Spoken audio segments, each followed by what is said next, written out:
یتیم او فقیر. یو ځل حضرت عیسی علیه السلام چیرته روان و، هغه شیطان ولیدو چې په یو لاس کې شات او په بل لاس کې یې ایره نیولې وه. عیسی علیه السلام ورڅخه وپوښتل: ای د الله دښمنه، تا ته دا دواړه څه په کار راځي؟ هغه وویل: شات د غیبت کوونکي په شونډو کې لګوم تر څو نور هم غیبت وکړي، او ایره د یتیمانو پر مخونو لګوم تر څو خلک ترېنه نفرت وکړي.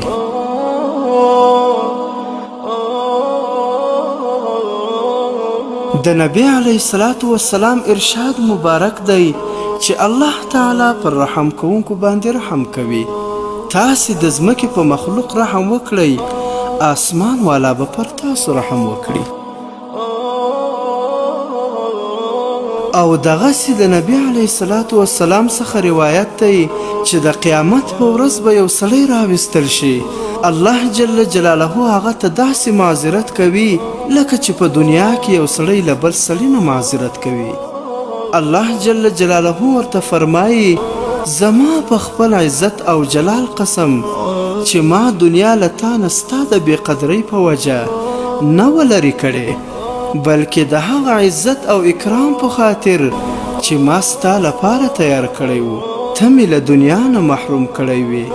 ای زما بنده، د خلکو په هغه ډلو کې روان شه چا چې زما د رضا په خاطر په تا څه خوړلي او څکلي دي او جامې درته اخیستې، د هغو لاس ونیسه، هغه ستا دی.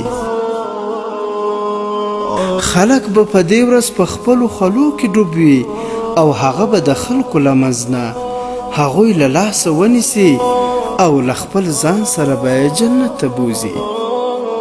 او دغسې نبي علیه الصلاة والسلام وفرمایل چې فقرا وپېژنئ او عزت یې وکړئ، ځکه له هغو سره دولت دی.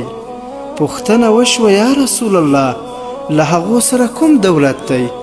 نبی علیه الصلاة والسلام وفرمایل: کله چې د قیامت ورځ راشي نو الله جل جلاله هغو ته فرمایي: چا چې پر تاسو خوراک څښاک کړی او جامې درته اخیستې دي، د هغو لاس ونیسئ او جنت کې یې داخل کړئ.